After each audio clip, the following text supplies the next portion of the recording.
ఉపసభాపతి గారికి ధన్యవాదాలు చెప్తూ నాకు ఈ బడ్జెట్ గురించి మాట్లాడటానికి అవకాశం ఇచ్చినందుకు, మా భారతీయ జనతా పార్టీ వారు కూడా నన్ను అసెంబ్లీకి పంపించి ఎమ్మెల్యేగా కంటెస్ట్ చేయించినందుకు, పశ్చిమ నియోజకవర్గ ప్రజలు నన్ను ఎన్నుకొని ఈ సభకి పంపించినందుకు ధన్యవాదాలు చెప్తూ, ముఖ్యంగా ముఖ్యమంత్రి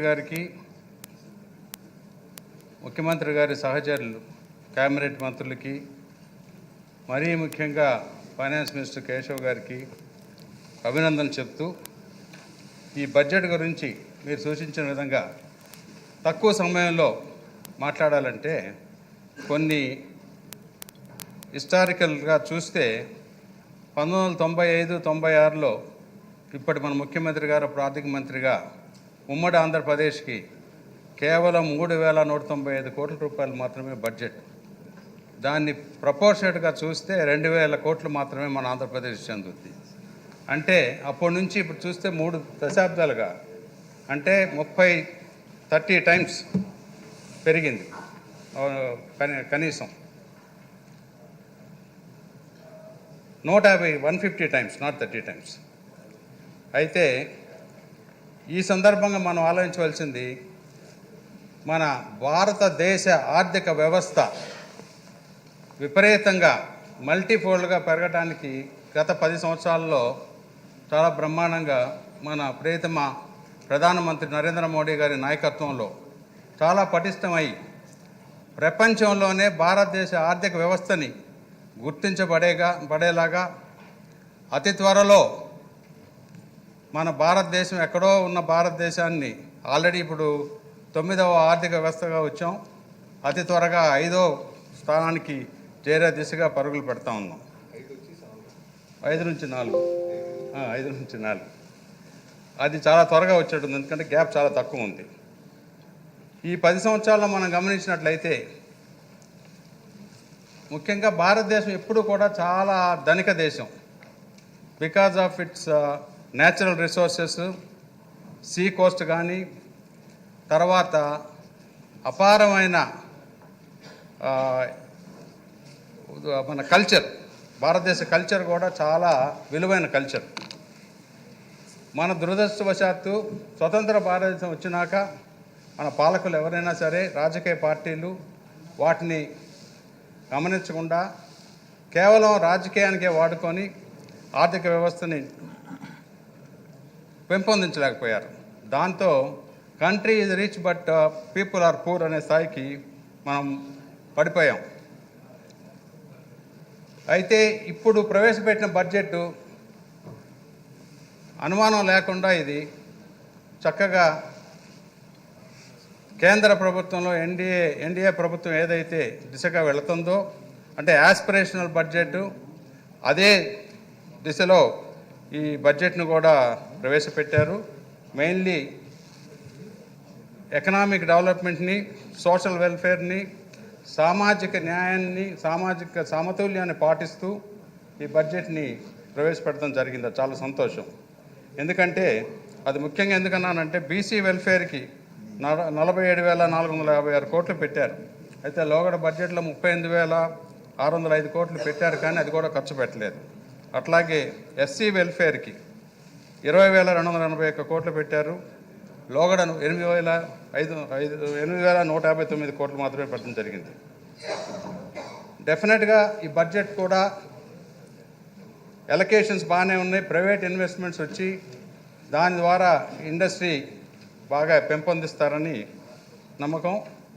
ముఖ్యంగా దాని మీద మనం శ్రద్ధ చూపించవలసిన విషయం ఏంటంటే, గత 5 సంవత్సరాల్లో అప్పటి పాలకులు కనీసం ఒక్క ఇటుక రాయి కూడా పెట్టకుండా పూర్తిగా ఇన్ఫ్రాస్ట్రక్చర్ మీద, డెవలప్మెంట్ మీద ఇగ్నోర్ చేశారు.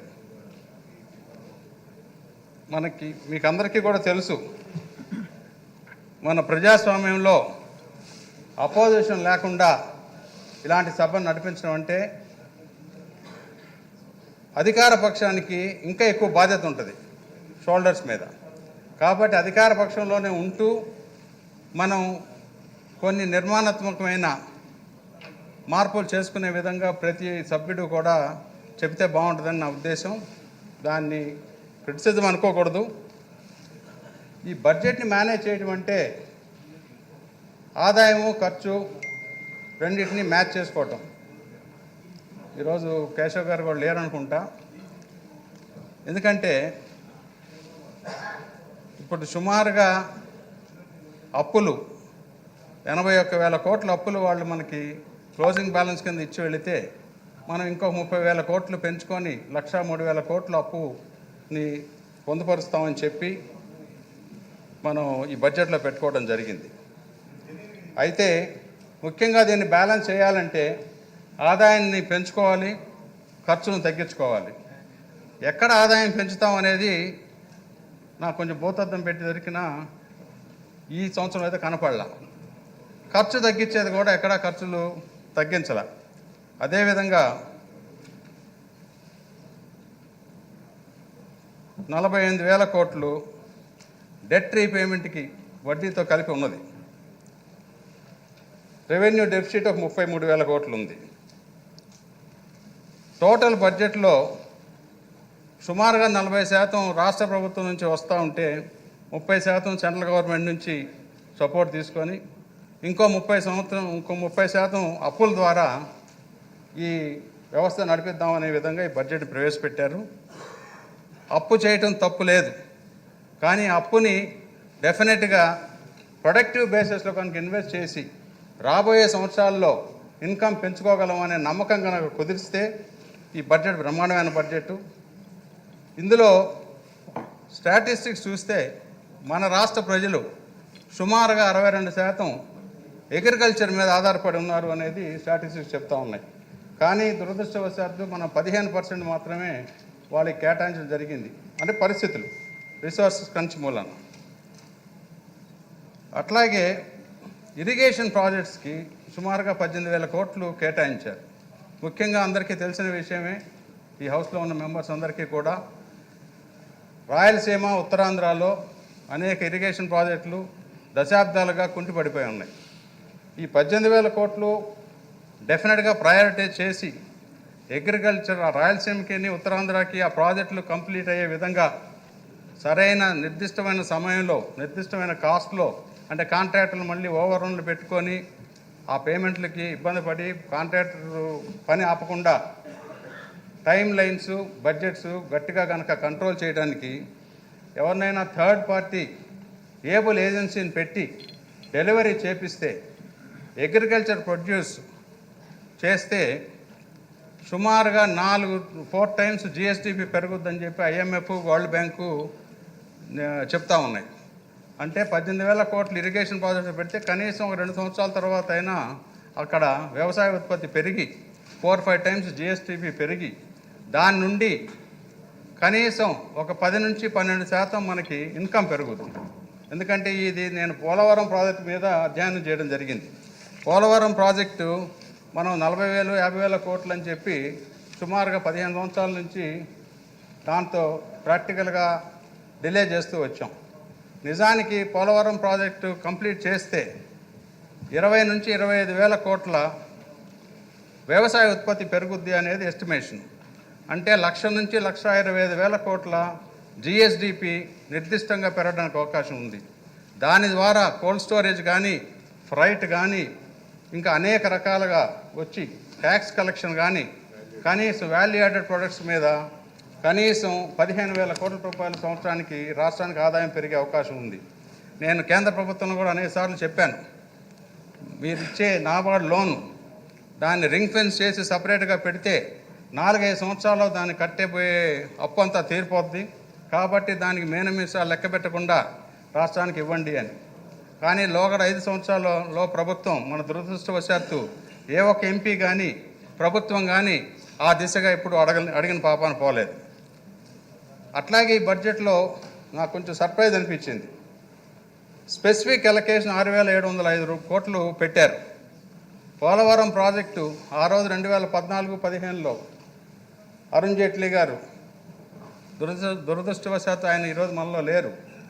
ఆయనతో మనం నచ్చ చెప్పి దాన్ని నేషనల్ ప్రాజెక్టుగా శాంక్షన్ చేపించటం, 100% కేంద్ర ప్రభుత్వం పెట్టాలని పెట్టాం. ఈ 6,007 కోట్లు ఈ బడ్జెట్లో ఎందుకు చూపెట్టారో కూడా నాకు అర్థం కాలేదు. అట్లాగే జిఎస్డిపి ఒక 2.5 లక్షలు ఎక్కువ ప్రొజెక్ట్ చేశారు. అంటే జిఎస్డిపి మూలాన్ని వచ్చేది ఎఫ్ఆర్బిఎం లిమిట్లో అప్పు తీసుకోవడానికి మాత్రమే మనకి అవకాశం వస్తుంది. అది కూడా ఎక్కడి నుంచి వస్తుందో అర్థం కాలేదు. ఏదేమైనప్పటికీ మనం చిన్నప్పటి నుంచి చూస్తూనే ఉన్నాం. విద్య, వైద్యం, ఉపాధి, వ్యవసాయం, ఈ 4 సెక్టర్లలో ప్రతి రాజకీయ పార్టీలు రాజ్యాధికారానికి వద్దాం అనుకున్న ప్రతి పార్టీ కూడా మేనిఫెస్టోలో మాట్లాడి 4 సెక్టర్లు బ్రహ్మాండంగా చేస్తామని. అయితే విద్యకి 34,300 కోట్ల రూపాయలు అలొకేట్ చేశారు.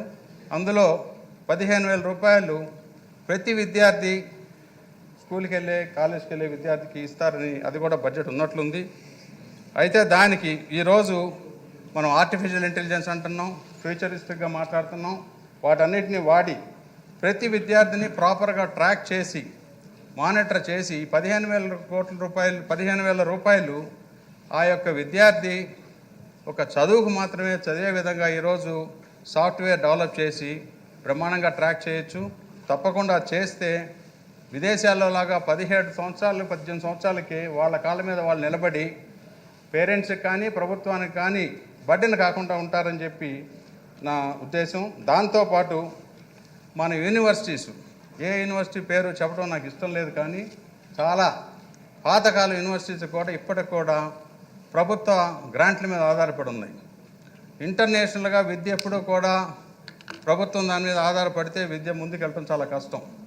ఇంటర్నేషనల్గా ఎప్పుడూ కార్పస్ ఫండ్ పెట్టి దాని నుంచి ప్రతి వైస్ ఛాన్సలర్ కూడా సెల్ఫ్ సఫిషియెంట్గా చేసుకొని ఆ యొక్క జిల్లాల్లో ఉన్న స్కూళ్ళకి, కాలేజీకి కావాల్సిన డబ్బును కూడా వాళ్ళు ఇచ్చే స్థాయికి ఎదగాలని చెప్పి నా ఉద్దేశం.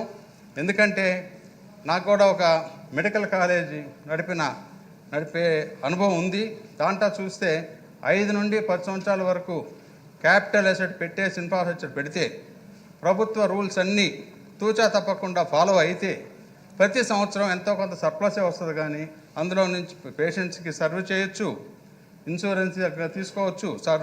దాని నుంచి ఆ సర్ప్లస్తో ఆ డిస్ట్రిక్ట్లో ఉన్న స్కూళ్ళకి, కాలేజీకి కూడా ఇచ్చే విధంగా కనుక విద్యా విధానాన్ని మారిస్తే ఇంకా మనకి చాలా ఉపయోగపడుతుందని నా అభిప్రాయం. అట్లాగే ఆరోగ్య శాఖలో మనం ఎంత చూసినా ఇప్పుడు రియాక్టివ్ మేనేజ్మెంటే చేస్తున్నాం. అంటే హెల్త్ కేర్ అనేది ఎక్కడా లేదు, సిక్ కేర్ చేస్తున్నాం. అంటే ఆ యొక్క ప్రతి ఒక్క మనిషి సిక్ కాకుండా తీసుకోవాల్సిన జాగ్రత్తలు ఏవో మనం చెప్పకుండా హాస్పిటల్లో జాయిన్ అయినాక ఆరోగ్యశ్రీయో ఆయుష్మాన్ భారత్ అనో పెట్టి ఆ యొక్క మనిషిని ఆల్రెడీ ప్రొడక్టివిటీ తగ్గిపోద్ది, కానీ మనిషికి జీవించే హక్కు ఉంది, ప్రభుత్వానికి బాధ్యత ఉంది. కాబట్టి వీలైనంత వరకు ఇచ్చి, అయ్యా ప్రభుత్వ హాస్పిటల్తో బతికావు కాబట్టి మాకు ఓటేయండి అని అడిగే స్థితికి మన ఆరోగ్య పరిస్థితి పడిపోయింది ఇప్పుడు. దాని బదులు ప్రివెంటివ్ సిక్నెస్ చాలా అవసరం.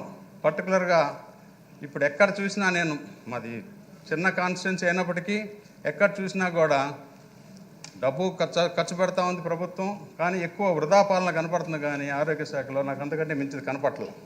ఎందుకంటే ప్రజలందరూ సఫర్ అయ్యే వాళ్ళు అవుతున్నారు. మళ్ళీ ఇన్సూరెన్స్లు అలా కాకుండా ఆ ప్రివెంటివ్ సిక్నెస్ స్కీమ్ పెట్టి ఇన్సూరెన్స్ వాళ్ళని కూడా ఇన్వాల్వ్ చేసి వాళ్ళకే బాధ్యత పెడితే హాస్పిటల్స్ కూడా మిస్యూజ్ కాకుండా వాళ్ళ డే టు డే హెల్త్ని మానిటర్ చేయడానికి కూడా ఈరోజు సాఫ్ట్వేర్ టెక్నాలజీలో అనేక అవకాశాలు ఉన్నాయి. గ్రూప్ ఇన్సూరెన్స్ తీసుకొని ఎక్కడెక్కడ డీసెంట్రలైజ్ చేయకుండా ఈ సెంట్రలైజింగ్ సిస్టంలో డెఫినెట్గా ట్రాన్స్మిషన్ లాసెస్ రోజుకి పెరిగిపోతున్నాయి. పర్చేజెస్లో కానీ, డాక్టర్స్ డిప్లాయ్మెంట్లో కానీ, దేంట్లో అయినా. అయితే ఈ ఇన్సూరెన్సు, హాస్పిటల్స్ కలిపి డీసెంట్రలైజ్ సిస్టము, ఒక పేరు చెప్పాలంటే అమెరికా దేశంలో కైజర్ హెల్త్ కేర్ అని ఉంది. వాళ్ళే ఇన్సూరెన్స్ ఇస్తారు, వాళ్ళే హాస్పిటల్ నడుపుతారు, ఎక్కడ మిస్యూజ్ జరగదు. ప్రతి మనిషి కూడా ప్రతి 6 నెలలకి బేసిక్ టెస్ట్ అని చేయించుకోవాలి. వాళ్ళ పరిస్థితి ఏంటనేది రికార్డ్స్ ఉంటాయి. భారతదేశం డెఫినెట్గా రైట్ టు ఎడ్యుకేట్ అనే బిల్లు మనం పార్లమెంట్లో పాస్ చేసాం.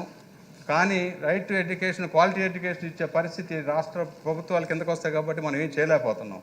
అట్లాగే ప్రభుత్వాలు right to know your health అనేది కాన్ఫిడెన్షియల్గా రికార్డ్స్ అన్నీ క్యాప్చర్ చేసి హెల్త్ సెన్సెస్ కనుక తీసుకుంటే మొన్న వచ్చిన కోవిడ్ లాంటి పెండమిక్ వచ్చిన మేనేజ్ చేయడానికి చాలా ఈజీగా ఉంటుందని నా యొక్క ఉద్దేశం. అలాగే అగ్రికల్చర్లో డెఫినెట్గా ఈ రోజున శాటిలైట్ను వాడుకొని డ్రోన్స్ ద్వారా ఇన్సూరెన్స్ లింక్ చేసుకుంటే మన రైతులకి బ్రహ్మాండంగా మనం మోటివేట్ చేయొచ్చు. వాళ్ళకి అన్నీ చేసి ఇన్సూరెన్స్ కవర్ కనుక గట్టిగా తీసుకుంటే మనకి విపత్తులు వస్తే సైక్లోన్ వచ్చినా చాలా వరకు కూడా ఇన్సూరెన్స్ ద్వారా కవర్ చేయడం జరుగుద్ది. అది కూడా దాన్ని పటిష్టం చేస్తే, ఎందుకంటే సీడ్స్ కానీ పెస్టిసైడ్స్ కానీ ఫెర్టిలైజర్స్ కానీ మనం చాలా రైతులు ఎందుకు బాధపడుతూ ఉన్నారు. కనీసం 10 సంవత్సరాలు నేను పార్లమెంట్లో స్వామినాథన్ కమిటీ ఇంప్లిమెంట్ కావాలి అని చెప్పి డిమాండ్ చేయడం జరిగింది. కానీ మన భారతదేశంలో ఉన్న ఆర్థిక పరిస్థితిని బట్టి యూటిలైజేషన్ మిస్యూజ్ అవుతుందని చెప్పి దాన్ని చేయలేకపోయారు ప్రభుత్వాలు. అది రావాలి అని అంటే బ్రెజిల్ లాంటి దేశాల్లో విత్తనం ఇచ్చినప్పటి నుంచి ఏ సీడ్ వాడాలి, ఇది చేయాలి, పెస్టిసైడ్ వేయాలా వద్దా, డ్రోన్ ద్వారా ఎలా కంట్రోల్ చేయాలని చెప్పి చాలా సక్సెస్ఫుల్ మోడల్స్ ఉన్నాయి. మన వ్యవసాయ శాఖ మంత్రులు అవన్నీ కూడా స్టడీ చేసి, ఎందుకంటే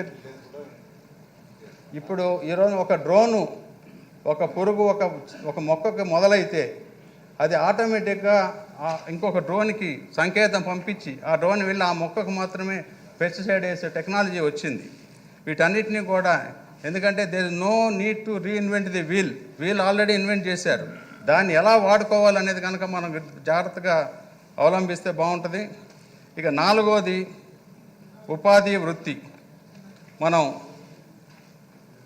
మనకి అదృష్టవశాత్తు మంచి ఎక్స్పీరియన్స్ ఉన్న సీఈఓగా పలుకుబడి ఉన్న మన చంద్రబాబు నాయుడు గారు ముఖ్యమంత్రిగా ఉన్నారు. దాని విషయం నేనైతే ఎంత తక్కువ మాట్లాడితే అంత మంచిది. ఆయన ఇన్వెస్ట్మెంట్స్ ఎలా అట్రాక్ట్ చేయాలి, ఎలా తీసుకురావాలి, ఇండస్ట్రీని ఎలా పెంచాలి అనేది ఆయనే సాటి. కాబట్టి అమరావతి లాంటి గ్రోత్ ఇంజిన్ అతి త్వరగా అట్లాంటి ప్రతి జిల్లాలో కూడా గ్రోత్ ఇంజిన్స్ పెట్టి ఎకానమీని పెంచి ఆ జిల్లా ఎందుకంటే ఇదివరకు రోజుల్లో మనం హైదరాబాద్ ఇన్కమ్ మూలాన ఆంధ్రప్రదేశ్ మొత్తం నడిచింది. ఇప్పుడు కూడా హైదరాబాద్ ఇన్కమ్ మూలాన తెలంగాణ అంతా సస్యశ్యామలంగా తయారైంది. అట్లా ఇక్కడ గ్రోత్ ఇంజిన్ కావాలి, ఒట్టి క్యాపిటలే కాదు అనే ఉద్దేశంతో ఆ రోజు అమరావతిని ఎన్నుకోవడం జరిగింది. కానీ దురదృష్టవశాత్తు గత 5 సంవత్సరాల్లో దాన్ని కుంటుపరిచారు. ఇప్పుడు ఆ గ్రోత్ ఇంజిన్తో పాటు ప్రతి జిల్లాలో కూడా సెల్ఫ్గా ఎకనామిక్ వైబిలిటీ వచ్చే విధంగా మనం ఇండస్ట్రీస్ తెచ్చుకోవాలి. ఎమ్మెల్యేలు అందరూ కూడా ఆ దిశగా పాటుపడి, ఎంపీలు ఎమ్మెల్యేలు అక్కడ మైసెల్ఫ్ అంటే మా ఏరియాకి మా వాళ్ళు బయటికి వెళ్లకుండా ఉద్యోగానికి ఎలా చేయాలనేది కనుక మనం చేసుకుంటే, ముఖ్యమంత్రి గారికి మనం ఆ విధంగా కనుక సహాయపడి పాజిటివ్ ప్రెజర్ పెట్టగలిగితే మన రాష్ట్రం అతి త్వరగా మళ్ళీ గాడిలో పడుద్దని చెప్పి నా యొక్క ఉద్దేశం. ఇంతతో ముగిస్తున్నాను అధ్యక్ష. మరి ఇంకోసారి ధన్యవాదాలు చెబుతూ జై హింద్. చౌదరి గారు చాలా కన్స్ట్రక్టివ్గా మాట్లాడారండి. నిజంగా మీకు అభినందనలు.